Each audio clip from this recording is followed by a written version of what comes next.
Friends, welcome to PCM coaching centre. आज के class में प्रायिकता पर आधारित प्रश्नावली 15.1 के भाग 4 पढ़ेंगे। भाग 4 में दोस्तों क्वेश्चन नंबर 15 से 20 तक बताऊंगा, जो एनसीईआरटी बुक से होगा। तो चलिए दोस्तों, प्रत्येक क्वेश्चन को लिखते हैं और फिर उसको लगाते हैं। देखिए दोस्तों, ये 15 नंबर क्वेश्चन। ताश के 5 पत्तों, ईंट का दहला, गुलाम, बेगम, बादशाह और इका, ये 5 हुआ ना दोस्तों, को पलट करके अच्छी प्रकार फेंटा जाता है। फिर इनमें से यादृच्छिक एक पता निकाला जाता है। इसकी क्या प्रायिकता है कि यह पता एक बेगम है। ठीक है दोस्तों। उसके बाद से बोल रहा है कोई इंस्ट्रक्शन नंबर 2 में, यदि बेगम निकल आती है तो उसे अलग रख दिया जाता है और एक अन्य पता निकाला जाता है। इसकी क्या प्रायिकता है कि दूसरा निकाला गया पता एक ही का हो। इंस्ट्रक्शन नंबर 2 में ये क्वेश्चन 1 दे रहा है, ए नंबर दे रहा है, एक ही का हो, एक बेगम है। ठीक है दोस्तों। तो चलिए इसको सॉल्व करता हूँ। नंबर ऑफ सॉल्यूशन, देखिए दोस्तों, ताश के 5 पत्तों ना दोस्तों, तो नंबर ऑफ एस कितना होगा कुल प्रयोग के संख्या। देखिए 5, ये बोल रहा है दहला, ये है गुलाम, उसके बाद से ये बेगम, उसके बाद से ये बेगम है, इसके बाद से ये बादशाह, उसके बाद से ये का। ये देखिए दोस्तों, ये ईंट के 5 पत्ते हैं। ठीक है। अब बोल रहा है इसको अच्छी तरह से पलट कर फेंट दिया जाता है। चलिए दोस्तों, इसको देखिए पलट कर इस तरह मैं फेंट देता हूँ। देखिए इस तरह फेंटने के बाद से देखिए दोस्तों, बोल रहा है इनमें से यादृच्छिक एक पत्ता निकाल जाता है। इसकी क्या प्रायिकता है कि यह पत्ता एक बेगम है। ठीक है दोस्तों। तो चलिए, तो नंबर ऑफ एस हमारा ये दे दिया है। ठीक है दोस्तों, दिया है नंबर ऑफ एस बराबर 5। ये कुल कितने पत्ते थे दोस्तों? 5। इसमें से पहला क्वेश्चन बोल रहा है, पहला इंस्ट्रक्शन, इसका क्या प्रायिकता है कि यह पत्ता एक बेगम है। तो देखिए दोस्तों, इसमें से एक बेगम को निकाल देते हैं। यहाँ से देखिए एक बेगम को निकाल दिया, तो इसी का प्रायिकता बताना है। तो नंबर ऑफ इवेंट क्या हुआ दोस्तों इसका? इंस्ट्रक्शन नंबर 1 का, क्वेश्चन नंबर 1 का, ये एक ही ना निकाला गया है, तो एक। अब इसी का प्रोबेबिलिटी ऑफ इवेंट निकालना है। तो ठीक है दोस्तों, तो इसका प्रोबेबिलिटी ऑफ इवेंट बराबर व्हाट। ठीक है। अब देखिए, तो प्रोबेबिलिटी सूत्र से प्रोबेबिलिटी ऑफ इवेंट बराबर क्या होता है दोस्तों? सूत्र से प्रोबेबिलिटी ऑफ इवेंट बराबर नंबर ऑफ इवेंट बटा में नंबर ऑफ एस। अब देखिए नंबर ऑफ इवेंट 1/5। अब देखिए दोस्तों, ये तो हो गया हमारा पहला इंस्ट्रक्शन का आंसर। ठीक है दोस्तों। अब हमारा दूसरा का बोल रहा है इंस्ट्रक्शन। देखिए दोस्तों, दूसरा बोल रहा है यदि बेगम निकल आती है तो उसे अलग रख दिया जाता है। अब देखिए दोस्तों, इस 5 पत्तों में से बेगम निकल गई, तो इसको अलग रख दिया। चलिए इसको मैं यहाँ से हटा देता हूँ। देखिए हटा दिया। चलिए हटाने के बाद से अब देखिए इसमें से अब ये 4 पत्ता बचा ना दोस्तों। तो अब देखिए, तो ये 4 पत्ता, तो इंस्ट्रक्शन नंबर 2 के लिए बोल रहा है तो अलग कर दिया जाता है और उसे अन्य पत्ता से निकाल दिया जाता है। तो नंबर ऑफ एस इसके लिए क्या हो जाएगा दोस्तों? 5 में से एक बेगम मैंने निकाल दिया, तो क्या बचा हमारा? 4। तो नंबर ऑफ एस हमारा इसके लिए क्या हो गया? 4 हो गया। ठीक है दोस्तों। अब बोल रहा है इसकी क्या प्रायिकता है कि दूसरा निकाला गया पत्ता एक ही का हो। अब इसमें से एक पत्ता निकालते हैं, ये मान लीजिए एक का है, तो ये एक का है ही दोस्तों। तो अब बोल रहा है कि इसका इवेंट बताइए। तो नंबर ऑफ इवेंट क्या हुआ दोस्तों हमारा यहाँ पर? इसका नंबर ऑफ इवेंट, ये तो पहला के लिए था नंबर ऑफ एस, तो इसे पहला इसके लिए नंबर ऑफ इवेंट क्या हो जाएगा? 1 हो जाएगा। ठीक है दोस्तों। प्रोबेबिलिटी ऑफ इवेंट बराबर व्हाट? सूत्र से दोस्तों, ये हमारा ए नंबर इंस्ट्रक्शन के लिए बन रहा है। ए नंबर क्वेश्चन 2 का ए नंबर है। देखिए प्रोबेबिलिटी ऑफ इवेंट बराबर नंबर ऑफ इवेंट बटा में नंबर ऑफ एस। अब एस दोस्तों, ये इसके लिए इंस्ट्रक्शन नंबर 2 के लिए एस यहाँ पर है, ये इंस्ट्रक्शन नंबर 1 के लिए एस था। ठीक है दोस्तों। चलिए, तो नंबर ऑफ 1 बटा में 4 हो जाएगा। ठीक है दोस्तों। इस तरह देखिए, उसके बाद से बोल रहा है, फिर अगला इंस्ट्रक्शन बोल रहा है एक बेगम हो। अब देखिए दोस्तों, अब फिर इसमें से एक बेगम है, तो देखिए दोस्तों बेगम बोल रहा है, तो यहाँ पर बेगम तो अब इसमें है ही नहीं दोस्तों। देखिए इसमें बेगम नहीं है ना, तो इसका नंबर ऑफ इवेंट क्या हो जाएगा? इंस्ट्रक्शन नंबर बी यहाँ बना देता हूँ, ये 2 का बी यहाँ पर बना देता हूँ दोस्तों।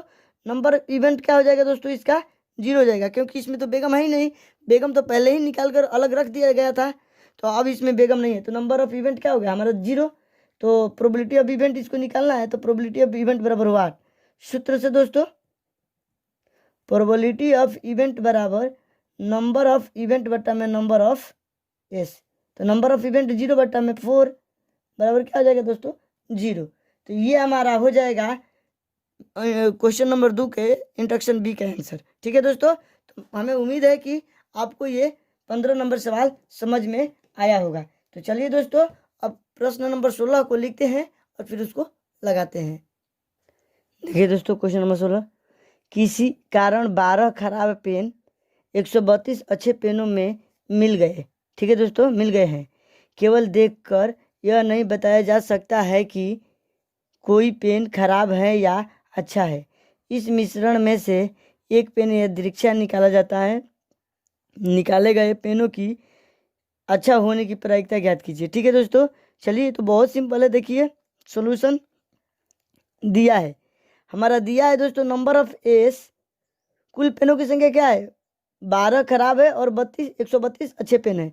ये दोनों आपस में मिल गए ना दोस्तों, तो दोनों को जोड़ लेता हूँ। 12 + 132 बराबर 144।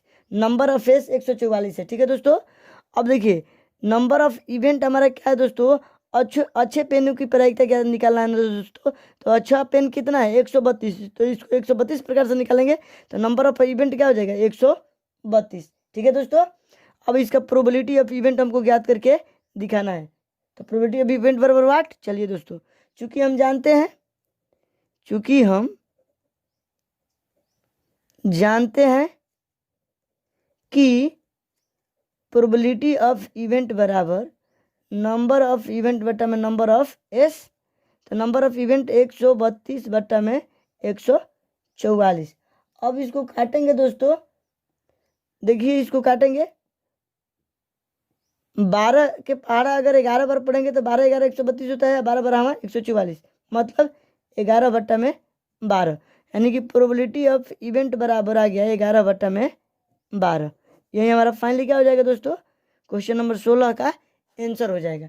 ठीक है दोस्तों, तो चलिए अब क्वेश्चन नंबर 17 को लिखते हैं और फिर उसको लगाते हैं।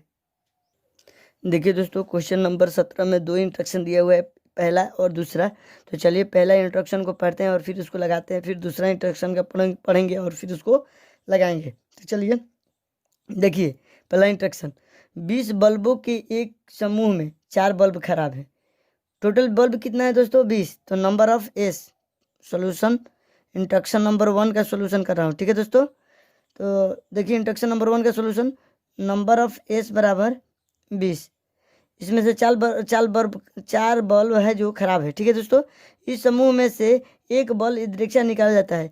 इसकी क्या प्रायिकता है कि यह बल्ब खराब है, मतलब कि खराब बल्बों की इवेंट कितना घट रहा है दोस्तों 4। तो नंबर ऑफ इवेंट हमारा क्या हो जाएगा 4। अब इसी का प्रोबेबिलिटी ऑफ इवेंट निकालना है। ठीक है दोस्तों, तो प्रोबेबिलिटी ऑफ इवेंट बराबर नंबर ऑफ इवेंट बट्टा में नंबर ऑफ एस। तो नंबर 4 बट्टा में 20, 4 × 5 20, यानी कि 1/5। यही हमारा खराब बल्ब का प्रायिकता होगा। ठीक है दोस्तों, चलिए अब इंस्ट्रक्शन नंबर 2 की तरफ फॉलो करते हैं दोस्तों। देखिए यहाँ पर देखिए, मान लीजिए एक में निकाला गया बल्ब खराब नहीं है। ये बोल रहा है दोस्तों, जो प्रश्न एक में निकाला गया बल्ब है वो खराब नहीं है और न ही इसे दोबारा बल्बों के साथ मिलाया जाता है। ठीक है दोस्तों, मिलाया भी नहीं जाता है। तो अब शेष बल्बों में से एक बल्ब यादृच्छा निकाला जाता है। इसकी क्या प्रायिकता है कि यह बल्ब खराब नहीं होगा। ठीक है दोस्तों, अब खराब नहीं होगा के लिए प्रायिकता बताना है। ठीक है दोस्तों, चलिए बताता हूँ। देखिए दोस्तों, प्रश्न 2 के लिए इंस्ट्रक्शन हो जाएगा हमारा number of S. Number of S हमारा क्या हो जाएगा दोस्तों 20। तो पहले बल्ब था दोस्तों और उसमें से एक बल्ब निकाल दिया गया था। प्रश्न 1 में बोल रहा है दोस्तों, और उसे निकाल कर इस बल्ब में नहीं रखा जा रहा, अलग हटा ही दिया जा रहा है। तो इसको हटा दे रहा हूँ दोस्तों। तो नंबर ऑफ एस हमारा क्या हो जाएगा दोस्तों, एक घट जाएगा 20 में तो 19 आ जाएगा। और नंबर ऑफ इवेंट क्या बोल रहा है दोस्तों, नंबर इवेंट बोल रहा है कि बल्ब खराब नहीं है। तो दोस्तों तो टोटल बल्ब खराब 20 में कितने हैं 4 बल्ब खराब है नहीं भी है। तो इसमें से तो 20 में से एक तो पहले निकाल दिया बल्ब, बल्ब, और कितने खराब है दोस्तों, तो 4 खराब है, उसको भी लिख लिया। तो टोटल हमारा कितना हो जाएगा दोस्तों, 20 में से माइनस माइनस प्लस हो जाएगा 5, यानी कि ये 15 आ गया, जो नंबर ऑफ इवेंट हो गया इंट्रैक्शन नंबर 2 के लिए। तो प्रोबेबिलिटी ऑफ इवेंट बराबर वाट हमको निकालना है दोस्तों, वाट। तो चूंकि हम जानते हैं, या सूत्र से भी लिख सकते हैं, सूत्र से प्रोबेबिलिटी ऑफ इवेंट बराबर नंबर ऑफ इवेंट बटा में नंबर ऑफ एस। तो नंबर ऑफ इवेंट 15 है और नंबर ऑफ एस हमारा कितना है दोस्तों, क्वेश्चन नंबर 2 का इंट्रैक्शन एस है यहाँ पर 19, तो 19 लिख दिया। तो यही हमारा क्या आ गया दोस्तों, क्वेश्चन नंबर 2 का आंसर 15 बटा में 19, ये आ गया आंसर फाइनली। तो चलिए दोस्तों, अब क्वेश्चन नंबर 18 को लिखते हैं और फिर उसको लगाते हैं। एक पेटी में 90 डिस्क है जिन पर 1 से 90 तक संख्याएं अंकित है। यदि इस पेटी में से एक डिस्क या दीक्षा निकाली जाती है तो इसकी प्रायिकता ज्ञात कीजिए कि इस डिस्क पर अंकित होगी। 2 अंकों की संख्या, 2 अंकों की एक संख्या, 5 से विभाज्य एक संख्या, एक पूर्ण वर्ग संख्या। तो चलिए दोस्तों, इसको लगाता हूँ। देखिए सॉल्यूशन दिया है, देखिए हमारा पूरा कितना संख्या है दोस्तों, 90 तक ना है। तो नंबर ऑफ एस हमारा क्या हो जाएगा दोस्तों, 90, ठीक है। अब इंट्रैक्शन नंबर 1 बोल रहा है 2 अंकों की एक संख्या, ये तो इवेंट घट रहा है ना दोस्तों, तो हम लिखेंगे 2 अंकों की संख्या। इंट्रैक्शन नंबर 1 लिखेंगे दोस्तों, 2 अंकों की संख्या, यानी नंबर ऑफ इवेंट बराबर। अब देखिए दोस्तों 90 है तो 1 से 9 तक तो एक अंक की संख्या होती है, तो 1 से 9 90 में 9 घटा देंगे तो हमारा क्या आ जाएगा दोस्तों, 81। ये 81 हुई जो नंबर ऑफ इवेंट 2 अंकों की संख्या की होगी। ठीक है दोस्तों, समझ में आपको आता है ना। देखिए एक से लेके 1 2 3 4 5 6 7 8 9 होता है ना, जो एक अंक की संख्या होती है। 10 से 2 अंकों की संख्या स्टार्ट होती है, तो 2 अंकों की संख्या, 2 अंकों की एक संख्या ना पूछ रहा है दोस्तों, तो हम 1 से लेकर 9 तक घटा दिया, तो 90 में से 9 घट गया तो 81, ये हमारा 2 अंकों की संख्या बची। तो अब इसी का प्रोबेबिलिटी ऑफ इवेंट हमको ज्ञात करना है। प्रोबेबिलिटी ऑफ इवेंट बराबर व्हाट, चूंकि हम जानते हैं कि प्रोबेबिलिटी ऑफ इवेंट बराबर नंबर ऑफ इवेंट बटा में नंबर ऑफ एस। ठीक है दोस्तों, तो नंबर ऑफ इवेंट 81 बटा में नंबर ऑफ एस 90। ठीक है दोस्तों, ये तो 9 से कट जाएगा, 9 81, 9 दहिया 90, यानी कि 9 बटा में 10, ये हमारा आ जाएगा 2 अंकों की संख्या का प्रोबेबिलिटी ऑफ इवेंट। ठीक है दोस्तों, अब देखिए दूसरा प्रश्न हमारा बोल रहा है दोस्तों, दूसरा इंस्ट्रक्शन हमारा बोल रहा है इसमें 5 से विभाज्य एक संख्या। अब देखिए दोस्तों 1 से लेकर 90 तक में 5 से विभाज्य संख्या कौन सी है दोस्तों, वही हमारा नंबर ऑफ इवेंट होगा। तो इसको लिख लेते हैं, 5 से विभाज्य एक संख्या। अब 5 से कौन सी संख्या 1 से लेकर 90 तक में विभाजित होती है दोस्तों, उसको लिखते हैं। देखिए एक तो 5 हो जाएगा, 10 15 20 25 30 35 40 45 50 55 60 65 70 75 80 85 और 90। ठीक है दोस्तों, ये 5 से विभाजित संख्या है ना दोस्तों, 5 से सब में भाग लग जाएगा ना, तो नंबर ऑफ हमारा इवेंट हो जाएगा दोस्तों 5 से विभाजित होने वाली संख्या। टोटल ये कितना है दोस्तों, इसको काउंट करते हैं। देखिए 1 2 3 4 5 6 7 8 9 10 11 12 13 14 15 16 17 18। नंबर ऑफ इवेंट कितना आ गया, 18। और नंबर ऑफ एस सभी के लिए 90 दिया है दोस्तों। इसका प्रोबेबिलिटी ऑफ इवेंट बराबर वाट, इसी को निकालना है। तो चलिए, चूंकि हम जानते हैं कि प्रोबेबिलिटी ऑफ इवेंट बराबर नंबर ऑफ इवेंट बटा में नंबर ऑफ एस। अब देखिए इस दूसरा इंस्ट्रक्शन के लिए 18 बटा में एस है 90। ठीक है दोस्तों, 18 25 90, 18 1/5 आ गया दोस्तों। 5 से विभाजित एक संख्या का प्रोबेबिलिटी ऑफ इवेंट। ठीक है दोस्तों, चलिए अब देखिए तीसरा इंस्ट्रक्शन बोल रहा है एक पूर्ण वर्ग संख्या है। अब देखिए दोस्तों, आपको पूर्ण वर्ग संख्या पता होनी चाहिए कि कौन कौन सी संख्या पूर्ण वर्ग होती है। तो देखिए दोस्तों, अब देखिए 1 से लेकर 90 तक में देखते हैं कौन कौन सी पूर्ण वर्ग है दोस्तों। तो हम लिखेंगे एक पूर्ण वर्ग संख्या। अब देखिए दोस्तों, छाटते हैं, 1 होगा, 4 होगा, 9 होगा, 16, 25, 36, 49, 64, 81, ये सब दोस्तों संख्या है पूर्ण वर्ग है।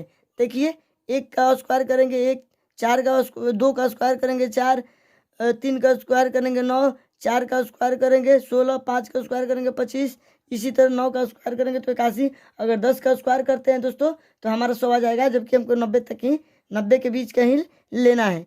तो हमारा दोस्तों पूर्ण वर्ग संख्या तो यानी कि नंबर ऑफ इवेंट हमारा कितना आ गया दोस्तों, 1 2 3 4 5 6 7 8 9, नंबर ऑफ इवेंट हमारा 9 हो गया। ठीक है दोस्तों, अब इसका प्रोबेबिलिटी ऑफ इवेंट हमको निकालना है। नंबर ऑफ एज तो दे रखा है वहाँ पर, तो हम लिख लेंगे, चूंकि हम जानते हैं दोस्तों, चूंकि हम जानते हैं कि प्रोबेबिलिटी ऑफ इवेंट बराबर नंबर ऑफ इवेंट बटा में नंबर ऑफ एस। अब देखिए दोस्तों, 9 बटा में 90, 9 एकम 9 हो और 9 दाम में 90, यानी कि 1/10 होगा जो हमारा एक पूर्ण वर्ग संख्या की प्रोबेबिलिटी ऑफ इवेंट होगा। तो दोस्तों मैंने क्वेश्चन नंबर 18 को लगा दिया, आपको आसानी से समझ में आया होगा। चलिए अब क्वेश्चन नंबर 19 को लिखते हैं और फिर उसको लगाते हैं। देखिए दोस्तों, 19 नंबर क्वेश्चन देखिए, एक बच्चे के पास ऐसा पासा है जिसके फलकों पर निम्नलिखित अक्षर अंकित है। देखिए दोस्तों, ये बच्चों के पासा है, इस पर अंक है ABCDEA। ठीक है दोस्तों, इस पासे को एक बार फेंका जाता है, इसकी क्या प्रायिकता है कि ए प्राप्त हो। ठीक है दोस्तों, पहला इंट्रैक्शन देखिए, सॉल्यूशन। पहले तो देखिए दोस्तों, नंबर ऑफ एस, इन दोनों के लिए नंबर ऑफ एस कितना दिया है दोनों इंट्रैक्शन के लिए, 1 2 3 4 5 6, नंबर ऑफ एस 6 हो गया। अब पहला इंट्रैक्शन बोल रहा है दोस्तों ए प्राप्त हो, तो अब ए प्राप्त हो, ए कितने बार प्राप्त हो रहा है दोस्तों, 2 बार, एक बार ये और एक बार ये, 2 बार। तो नंबर ऑफ इवेंट क्या हो जाएगा दोस्तों, पहला इंट्रैक्शन के लिए 2 हो जाएगा। प्रोबेबिलिटी ऑफ इवेंट इसका निकालना है वाट, चूंकि हम जानते हैं, ठीक है दोस्तों, चूंकि हम जानते हैं कि प्रोबेबिलिटी ऑफ इवेंट बराबर नंबर ऑफ इवेंट बटा में नंबर ऑफ एस। अब देखिए दोस्तों, 2 बटा में 6, 2 एकम 2 2 3 6, यानी कि 1/3 आ गया। ठीक है दोस्तों, दूसरा इंस्ट्रक्शन हमारा बोल रहा है दोस्तों डी प्राप्त हो, तो नंबर ऑफ इवेंट डी के लिए क्या हो जाएगा दोस्तों, देखिए डी कितने बार आ रहा है, एक बार ना, तो एक। प्रोबेबिलिटी ऑफ इवेंट इसका भी निकालना है वाट। अब देखिए दोस्तों, चूंकि हम जानते हैं कि प्रोबेबिलिटी ऑफ इवेंट बराबर नंबर ऑफ इवेंट बटा में नंबर ऑफ एस। अब देखिए 1/6। तो इस तरह मैंने क्वेश्चन नंबर 19 को लगा दिया। चलिए दोस्तों, अब क्वेश्चन नंबर 20 को लिखते हैं और फिर उसको लगाते हैं। देखिए दोस्तों, मान लीजिए आप एक पासे को आकृति 15.6 में दर्शाए आयताकार क्षेत्र में यादृच्छिक रूप से गिराते हैं। इसकी क्या प्रायिकता है कि वह पासा 1 मीटर व्यास वाले वृत्त के अंदर गिरेगा। ठीक है दोस्तों, इसके अंदर गिरेगा। तो अब देखिए दोस्तों, पहले तो इसका नंबर ऑफ एस ज्ञात करते हैं। चलिए दोस्तों, देखिए सॉल्यूशन। आयत की लंबाई पहले कितना है, 3 है और चौड़ाई 2 है। तो आयत की लंबाई बराबर 3 मीटर, चौड़ाई बराबर हमारा हो जाएगा 2 मीटर। ठीक है दोस्तों, तो आयत का क्षेत्रफल क्या होगा, आयत का क्षेत्रफल क्या हो जाएगा दोस्तों, लंबाई गुना चौड़ाई, तो लंबाई गुना चौड़ाई 3 गुना 2 बराबर 6 मीटर। ठीक है दोस्तों, अब देखिए दोस्तों, ये पूरा क्षेत्र है ना जो इसी में पासा गिर रहा है, तो ये पूरा क्षेत्र क्या हो जाएगा दोस्तों, कुल नंबर ऑफ एस। ठीक है दोस्तों, 6 मीटर, 6 हो गया। ठीक है, अब देखिए दोस्तों, व्यास के लिए वृत्त का व्यास, ये दोस्तों 1 मीटर है ना, 1 मीटर, 1 मीटर। तो त्रिज्या क्या हो जाएगा दोस्तों, ये त्रिज्या, व्यास का आधा होता है ना दोस्तों, तो 1/2 हो जाएगा, ये d/2, तो d का मान 1 है, 1/2 हो गया। ठीक है दोस्तों, इतना मीटर। तो अब देखिए वृत्त का क्षेत्रफल क्या होगा दोस्तों, वृत्त का क्षेत्रफल, ये छोटे भाग का क्षेत्रफल निकालते हैं दोस्तों, पाई आर स्क्वायर एच होता है, पाई आर स्क्वायर होता है ना दोस्तों, पाई आर स्क्वायर। तो अब देखिए पाई आर का मान क्या है दोस्तों, 1/2 का स्क्वायर, तो ये हो जाएगा पाई/4। ठीक है दोस्तों, मीटर स्क्वायर। अब देखिए ये भी मीटर स्क्वायर होगा, यहाँ पर क्षेत्रफल मीटर स्क्वायर में होता है। तो अब देखिए नंबर ऑफ इवेंट कितना आ गया दोस्तों, हमारा पाई/4 आ गया। ठीक है, अब हमको प्रोबेबिलिटी ऑफ इवेंट ज्ञात करना है दोस्तों। तो प्रोबेबिलिटी ऑफ इवेंट क्या होगा दोस्तों, प्रोबेबिलिटी ऑफ इवेंट बराबर वाट, चूंकि हम जानते हैं, ठीक है, यहाँ से बना देता हूँ दोस्तों, इसके बाद से, चूंकि हम जानते हैं कि प्रोबेबिलिटी ऑफ इवेंट बराबर नंबर ऑफ इवेंट बटा में नंबर ऑफ एस। अब नंबर ऑफ इवेंट कितना है दोस्तों, पाई/4 है दोस्तों। ठीक है, उसके बाद से अब देखिए नंबर ऑफ इवेंट कितना है, 6 है, तो 6 यहाँ बटा में लिख लेते हैं, या 1/6, ये भी बटा हुआ। अब इसको क्या करेंगे, पाई/6 चौका 24, ये प्रोबेबिलिटी ऑफ इवेंट आ जाएगा क्वेश्चन नंबर 20 का। ठीक है दोस्तों, तो इस तरह हमारा 15 से लेकर 20 तक क्वेश्चन को लगा दिया। तो आप लोग इसको कॉपी में नोट कर ले या स्क्रीनशॉट ले ले। नहीं समझ में आ रहा है तो कमेंट करें। अगर मेरी वीडियो आपको पसंद आ रहा है दोस्तों, तो लाइक शेयर तथा सब्सक्राइब करें और अंत में बेल आइकन को प्रेस कर दें, ताकि जब भी मैं लेटेस्ट वीडियो बनाऊं तो सबसे पहले आपको मिले। तो आज क्लास में इतना ही फ्रेंड्स, जय हिंद।